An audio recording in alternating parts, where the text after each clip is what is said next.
You're listening to Bark and Wag's 15-Minute Vet Talk. Each week, your host, Polly Requa, interviews veterinarians and individuals in the pet industry from across the nation answering pet questions. Bark and Wag podcast is produced weekly for your enjoyment, and show notes can be found at barkandwag.com under the podcast tab. That's BARKNWAG.com. Please remember to subscribe to Bark and Wag 15-Minute Vet Talk. Thank you for listening to Bark and Wag 15-Minute Vet Talk. Bark and Wag is dedicated to protecting our dogs through advocacy, education, and supporting like-minded dog lovers by selling custom pet products. Bark and Wag is excited to announce our new partnership with a Colorado hemp farm to produce a line of CBD products for your pets. Bark and Wag has CBD pet tincture available in 300, 750, 1200, and 2400 milligrams. Bark and Wag CBD is pet safe, no THC, it's made in the USA, and is CO2 extracted. Please check out Bark and Wag's website, barkandwag.com. That is BARK, to see our line of CBD and awesome merchandise. We love pooch ideas for podcasts and merchandise, so anytime send an email to Polly at barkandwag.com with your suggestions. Welcome to Bark and Wag 15-Minute Vet Talk. I'm your host, Polly Requa. Today we're talking to Dr. Laura Brown, owner of Green Tree Animal Hospital in Libertyville, Illinois. Welcome, Laura. Hey, Polly. Thanks for having me.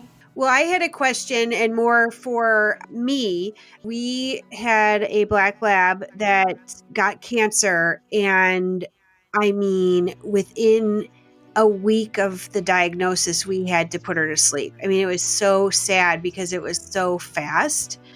And I just wanted to ask, why does cancer spread so fast in dogs? Remind me what kind of cancer Maddie had.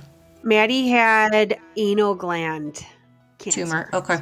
Well, and she didn't even have her anal glands, but it had lodged somewhere in her, colon, but it was, okay, not great. Okay.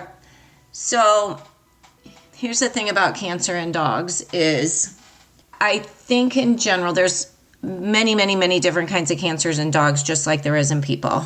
There's breast cancer, there's bone cancer, there's anal gland cancer, which actually people don't get.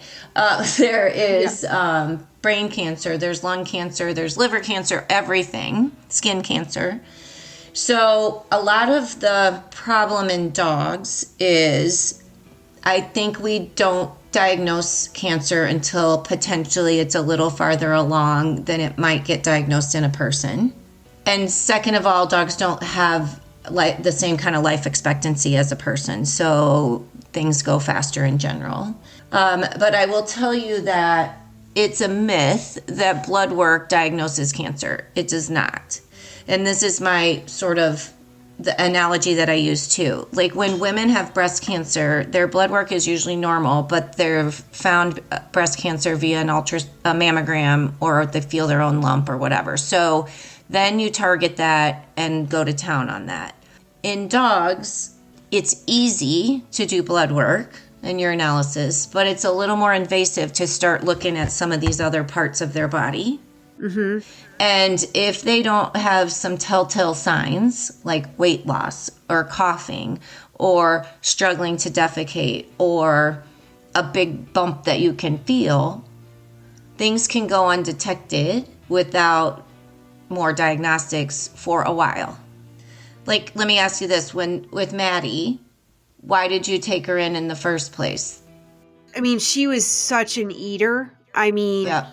Even when we lived in Illinois, you had pumped her stomach. She spent her whole life in the vet, eating something that was not good for her. Because she's a Labrador, yeah. Yeah. And so she wasn't eating, and she just was losing weight and. Yeah. So sometimes they don't feel bad until it's pretty far along. Okay. To have those symptoms. And then once those symptoms arrive, then you go for the diagnosis, and it's been there longer than you think. It didn't just show up the day before you went to the vet, right? Yeah, but it was pretty fast. Yeah, and once it gets to a place where the dog feels symptoms, then it usually does go pretty fast. And unfortunately, even surgery or chemo or whatever could potentially not help because it's already at a place where they feel bad. Yeah, okay. So it's pretty much just because they can't talk, obviously. So the cancer is probably already spread to multiple places by the time a human realizes that there's something off. Sometimes. I mean, it depends. Like true anal gland cancer is a slow grower. But my own golden retriever died of hemangiosarcoma in his spleen. And his spleen ruptured while I was on vacation. Oh. And my technician that was pet sitting for me rushed him in. He was bleeding internally. And then they found the tumor in his spleen, took out his spleen, gave him a blood transfusion. And at that point, before he went through major surgery, we took a chest x-ray to see if it had already spread to his lungs. Mm-hmm. And it had not, so we kept going. But anytime we find a lump or a bump that we think might be bad, that's the next step, is we try to look for a metastasis spot, and lungs are a primary place for them to go. Yeah. Because if it had already been in his lungs, I would not have pursued surgery and blood transfusions and all of that. But even at that point, I did do chemotherapy for him, and he survived another 6 months and had a great life for 6 months. But even with chemo, it returned 6 months later because it's just a nasty, aggressive, bad kind of cancer. Yeah. So for dogs. Yes. Yeah. So Maddie had a, whatever you just said, on her thigh that I had removed. The hemangiosarcoma? Yeah. Yeah. So then, I think a year later she passed away. So the thing in her colon was a metastasis from that, maybe? It had to be. Not when you just said that, I remember that word. Yeah. Yeah.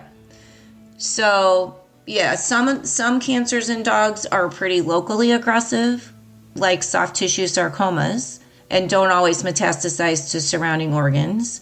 And other kinds of tumors are really aggressive and go other places. So golden retrievers are genetically predisposed to cancer. And there's a big study by Morris Animal Foundation trying to kind of sort through that and figure that out and try and, have breeders be aware of that for breeding purposes. So genetics plays a role. Just like in people, think about women with the BRCA gene. That's genetic and that's connected to breast cancer. Right. Yeah. So the best way to detect like metastasis in a dog is like a CAT scan, but that requires a specialist, general anesthesia, big bill. So sometimes we don't get to do those tests because it's not going to change what we do. Yeah. And maybe things have metastasized when we find the primary and we don't know it. Yeah, it's so sad. I wish they lived longer. Exactly. Part of that's the life expectancy piece, right? Yeah. So, bummer. Yeah. Well, on that note, I appreciate you being on the podcast and talking about it. And you're welcome. Look forward to having you back. Thanks. Me too. Have a good one.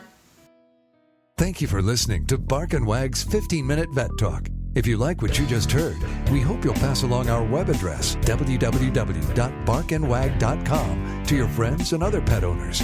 Have a pressing question for a veterinarian? Ask your question at barkandwag.com under the podcast tab.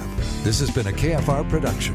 Join us next time for another edition of Bark and Wag's 15-Minute Vet Talk.